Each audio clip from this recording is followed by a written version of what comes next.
कितने हजार कितने समय तक राज वो किया ध्रुव जी? 36,000। ध्रुव जी कितने भगवान दर्शन दिए तो कितने श्लोक में स्तुति की? 12। अंत में कहाँ जा करके शरीर से स्वधाम गए? बद्री विशाल। ध्रुव जी के सौतेला भाई भी तो था ना, क्या नाम था? उत्तम। उत्तम। उत्तम का उम्र कितना बताया? 3 वर्ष। ध्रुव का उम्र कितना बनता है? 5 वर्ष। 3 वर्ष। तो उत्तम कैसे मरा? उत्तम वो जंगल में गया था गुरुजी शिकार करने। हाँ। तो यक्षों के द्वारा चपेट दिया उसको जी। और उसकी माँ वो उसको ढूंढते हुए गई थी तो दावानल अग्नि ढूंढने गई थी। जी। दावानल क्या होता है? अग्नि। लकड़ी के घर्षण से वो पैदा होता है। दाव माने लकड़ी होता है, नल माने आग। तो वो भी दोनों मरा। सुरुचि। सुरुचि माने सुंदर, रुचि। सु माने सुंदर, रुचि विचार माने जो हमको सुंदर लगेगा मन में आएगा वही करेंगे, चाहे वेद शास्त्र की मर्यादा चूल्ही के भार में जाए, है ना?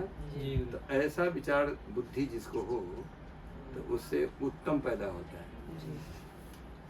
उत्तम माने सबसे बढ़िया नहीं, यहाँ पर उत्तम का अर्थ दूसरा हुआ। जैसे ग्राम सिंह का अर्थ होता है उत्तम का अर्थ है उत्तम माने ऊंचा, तम माने अंधकार। अंधकार मतलब अज्ञान। ऐसे बिगड़ी बुद्धि से अज्ञान पैदा होता है, वह अज्ञान टिकाऊ नहीं होता, नहीं वो जन्म देने वाली जन्मदात्री ही टिकाऊ होती है। वो दोनों मरा, उसकी माँ भी मरी और वो भी मरा। टिकाऊ तो अस्थिर तो वो होगा, टिकाऊ जो ध्रुव होगा। यह ध्रुव अस्थिर ज्ञान सुंदर नीति से पैदा होता है। सुंदर नीति सुंदर विचार से ही पैदा होता है, वही सुनीति है। अच्छा, इसके बाद आगे दुराचारी वेन राजा को प्राण दंड। बेन किसके पुत्र हैं? अंग। अंग। अंग के पत्नी का क्या नाम है जिससे बेन पैदा? सुनीता। ठीक है।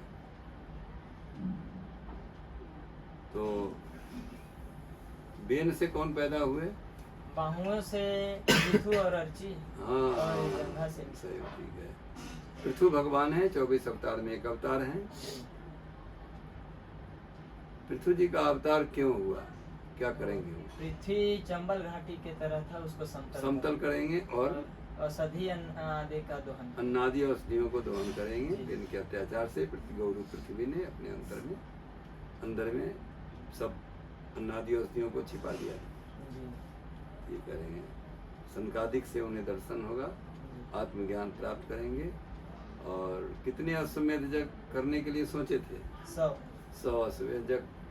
99 में ही भगवान प्रकट हो गए, क्योंकि इंद्र घोड़ा चुरा लिया था, बांध लिया था 99 में। तो उनके पुत्र का क्या नाम है? लाया था घोड़ा वहां से, विजितास तो घोड़ा जीत कर ले आया। इनको मालूम है कि अच्छा वही घोड़ा बांधा था इंद्र, उठाए धनुष मारने के लिए इंद्र को। तो भगवान ने प्रकट हो गया कि बस हम आ गए 99 में। इंद्र पाखंडी है, उसको काय मारते हो, आप तो भगवान हो। वरदान मांगिए। क्या वरदान मांगे? 10,000 कान। 10,000 कान मांगे। 2 कान से आपकी कथा है प्रभु सुनते हैं, संतोष नहीं होता है। 10,000 कान दीजिए तो 10,000 कान से आपकी कथा सुनेंगे। तो प्रकार से पृथु चरित है। पृथु जी बड़े पुत्र विजितास्त्र को राज दे करके चले गए हैं और भगवान का स्मरण करते हुए शरीर का त्याग किया है। उनकी पत्नी अर्ची उसी चिता पर सती हो गई। इसके बाद नारद और प्राचीन बरही का संवाद तथा पुरंजनोपाख्यान का वर्णन किया। प्राचीन बरही नारद जी पुरंजनोपाख्यान का उपदेश, पुरंजन की कथा किसने सुनाया किसको? नारद जी ने। नारद जी ने किसको सुनाया? प्राचीन बरही। प्राचीन बरही का दूसरा नाम क्या है?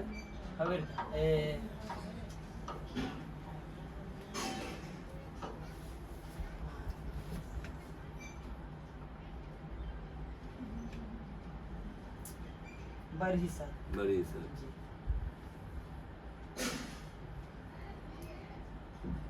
तो इस प्रकार से उत्तानपाद के चतुर्थ स्कंद की बात हो रही है। जी। तो उत्तानपाद के पुत्र हुए ध्रुव, और ध्रुव के आगे चल करके अंग, अंग के पुत्र हुए बेन, बेन के पुत्र हुए पृथु, पृथु के पुत्र हुए विजितासु के हाँ हविर्धान के प्राचीन बरही जो बरहिसद है। और इसके बाद प्राचीन बरही को प्रचेता 10 हैं, तो उन्हीं तक की कथा सीमित। इस प्रकार से चतुर्थ स्कंद समाप्त, तो फिर समाप्त।